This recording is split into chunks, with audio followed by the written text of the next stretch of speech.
Assalamualaikum warahmatullahi wabarakatuh.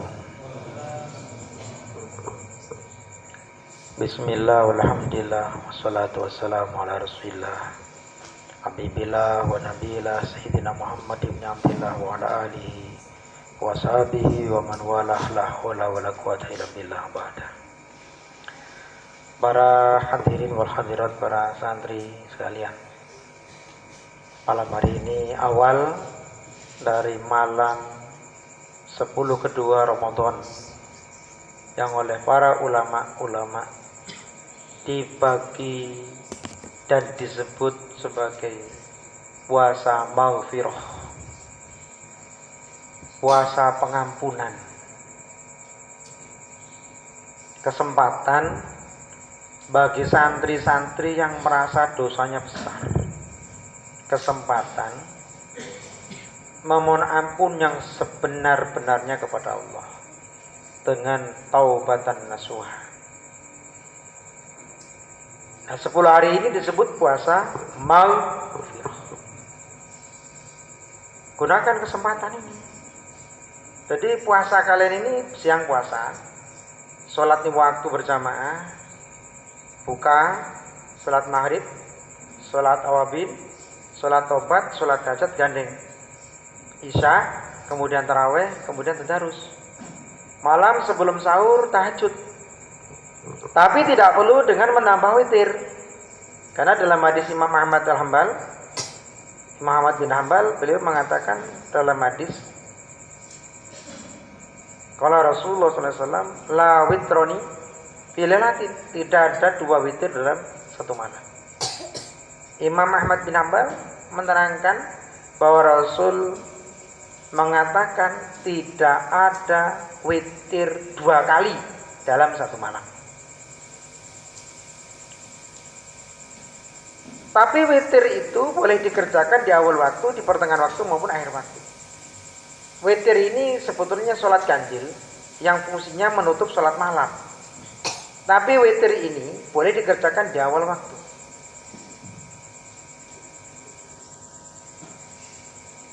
Karena hadisnya dari Abi Qutadah, beliau menerangkan bahwa,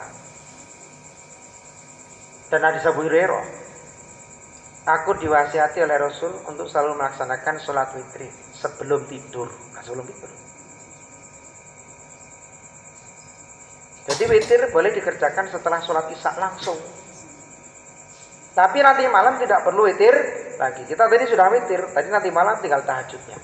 Tapi tahajud terus. Jangan sampai ada santri malam Ramadan tapi tidak tahajud. Wah, ini kerugian yang luar biasa. Ini kerugian yang luar biasa ketika santri tidak sholat tahajud. Coba yang tadi malam tahajud silakan tunjuk jari. Yang tadi malam tahajud silakan tunjuk jari. Yang tadi malam tahajud silakan tunjuk jari. Jadi ada Ma'arif, ada Muslim, Hamzah, Ridwan, yang lain rugi. Yang lain rugi. Kenapa tidak tahajud? Memang gak kepikir. Karena gak pikir, memang bukan ahli tahajud. Orang yang ahli tahajud itu dalam keadaan apapun, mau dia di kendaraan, mau di atas kapal, mau dalam keadaan ziarah, dia akan tahajud. Namanya ahli tahajud. Dan orang ahli ibadah ini memang tidak bisa direkayasa. Sama dengan orang dermawan. Dermawan ini gak bisa direkayasa. Pura-pura dermawan gak bisa. Pura-pura sok dermawan tidak bisa. Pura-pura belajar memberi sholat ini tidak bisa. Karena dermawan tidak bisa pura-pura. Dermawan ini memang bakat, pembawaan dari kecil, dari lahir. Si A, si B dermawan. Jadi walaupun punya duit 1.000, ya siawai ya. 1.000 masih untuk jariah 500. Punya 2.000 masih untuk jariah 1.000. Dasarnya memang dia dermawan. Kalau tidak punya dasar dermawan, ya gak kepikir. Kalau gak punya dasar dermawan itu gak kepikir. Orang kalau punya dermawan, dia ada sisa makanan, gak serahkan, dia akan jariahkan. Oh, ini ada makanan, tak makan sebagian, sebagiannya tak kasih ke orang. Memang dasarnya dermawan. Kalau gak punya dasar dermawan, gak dari pembawaan lahir, dermawannya pura-pura, barang sisa saja gak dikasih, namanya bukan dermawan. Maka santri diajari dermawan. Dermawan itu tidak nunggu sisa. Maka dalam pepatah bahasa kita, laisal ata'u minal fuduli samahatan hatta tajuda wa ma ladaikal qalil. Pemurah ini bukan berarti orang yang punya lebih. Bahkan ketika seseorang itu memberi seseorang dalam kondisi dia kelebihan, ini bukan disebut dermawan. Maka laisal ata'u minal fuduli samahatan. Orang yang punya kelebihan dia masih bisa beri, ini bukan disebut pemurah. Yang disebut pemurah ini punya sedikit masih mau berbagi. Dua gedang lo punya pisang goreng satu, ini dipotong jadi dua. Dia punya tempe satu, dipotong jadi dua. Dia punya es krim satu, dipotong jadi dermawan. Karena nggak bisa pura-pura dermawan. Tidak bisa dibikin-bikin. Kalau nggak punya bakat dermawan, walaupun barang berlimpah mending busuk, karena nggak punya dermawan. Maka dermawan itu pelajaran pertama bagi kalian adalah di malam maghfirah ini belajar menjadi samahah, pemurah. Bukan hanya pemurah dalam artian yang pemberi materi, tapi pemurah dalam memberikan waktumu kepada Allah. Bagaimana waktu yang 24 jam ini kamu gunakan semaksimal mungkin. Sholat maghrib 5 menit, isya 5 menit, subuh 5 menit. Kalau 5 waktu sholat 5 waktu, kamu hanya butuh 25 menit dalam saat itu ibadah. Plus zikir 10 menit, 10 menit. 15 menit kali 5. Hanya 75 menit. Hanya 1 jam seperempat.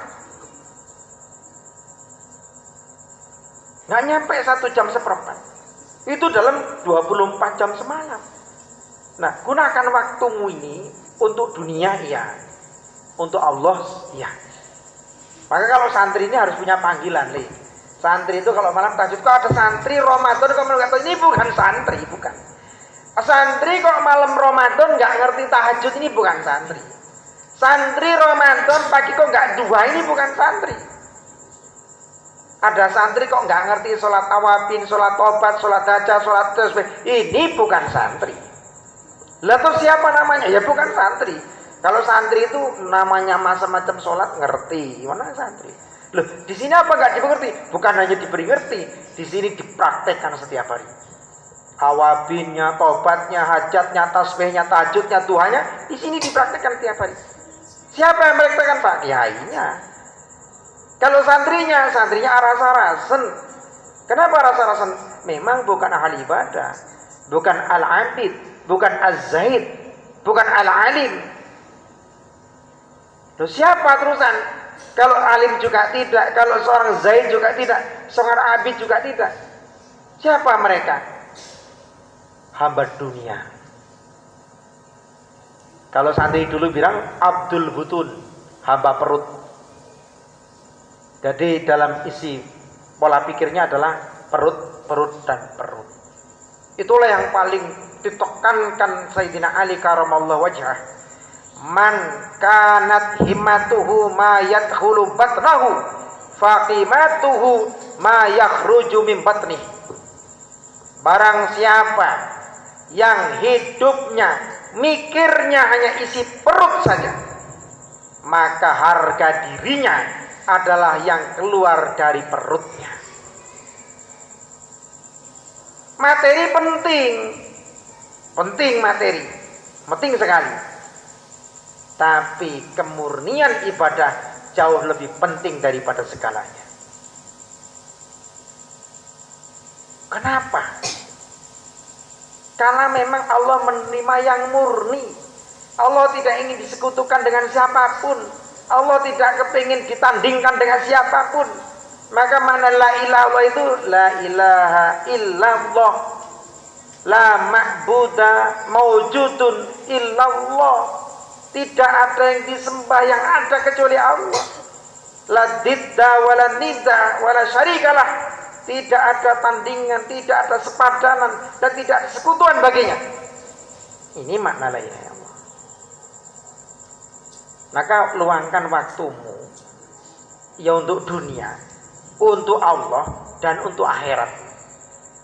Karena nanti Kamu mau jadi orang tidak jerok, nanti kamu akan mati. Kamu mau tua atau mau muda, nanti akan mati. Semua santri dan semua manusia yang bernyawa sedunia ini, pada akhir kehidupannya adalah kematian. Ujung dari hidupnya adalah kematian. Dan kematian itu pasti, sebuah kepastian. Tidak perlu dipikir-pikir, pasti mati. Bekalmu cukup tidak kira-kira? Bekal kematian itu cukup tidak? Karena kematian barzah itu, di mana kita singgah di dalamnya, adalah sebuah perjalanan yang panjang menunggu kiamat. Cukup tidak bekalnya? Cukup tidak ongkosnya? Amal solehmu cukup tidak? Amal baikmu cukup tidak? Baktimu kepada Allah dan orang tuamu cukup tidak? Baktimu kepada guru cukup tidak? Baktimu kepada umat ini cukup tidak? Kalau kamu bekalnya tidak cukup, kamu akan menjadi orang yang merugi. Itulah kenapa Sayyidina Utsman radhiyallahu anhu, beliau ketika berziarah kubur, beliau bisa pingsan, bisa menangis terseduh-seduh.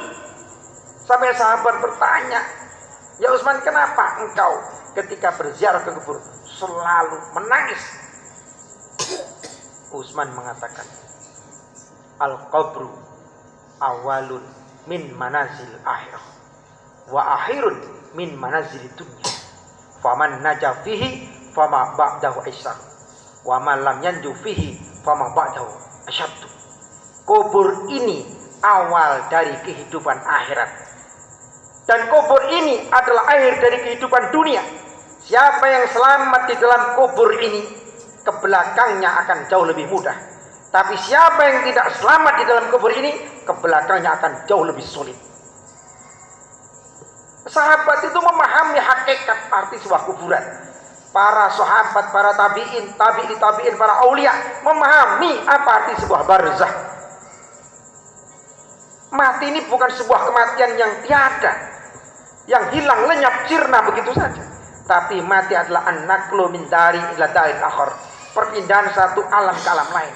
Kita dari alam roh kemudian dimasukkan ke alam rahim, dari alam rahim masuk ke alam dunia, dari alam dunia kita masuk ke alam barzah, dari alam barzah masuk ke alam akhir, dari alam akhir milih jannatin naim atau nari jahannam, surga yang penuh dengan kenikmatan atau neraka yang penuh dengan siksaan. Milih kamu. Jalan kematian juga hanya dua, husnul khotimah atau sul khotimah. Tinggal milih kamu. Mau husnul khotimah silakan, mau sul khotimah silakan. Kamu akan menjadi hamba Allah yang diberkahi dengan jannatin naim. Itu adalah keadilan Allah. Kalau seandainya kamu menjadi hamba Allah yang dimurkai mendapat naur jahannam, itu juga dari keadilan Allah. Allah adil. Orang yang amalnya baik dikasih kebaikan, orang yang amal buruk akan mendapatkan keburukan. Maka rubahlah cara pikir kamu. Gunakan waktumu sebagian untuk dunia dan sebagian untuk Allah dan sebagian untuk akhirat. Niscaya kamu tidak akan pernah merugi. Malam ini adalah malam maghfirah. Cari ampunan Allah sebanyak taubat dan nasuha. Malam tahajud. Paham nih? Malam tahajud, paham?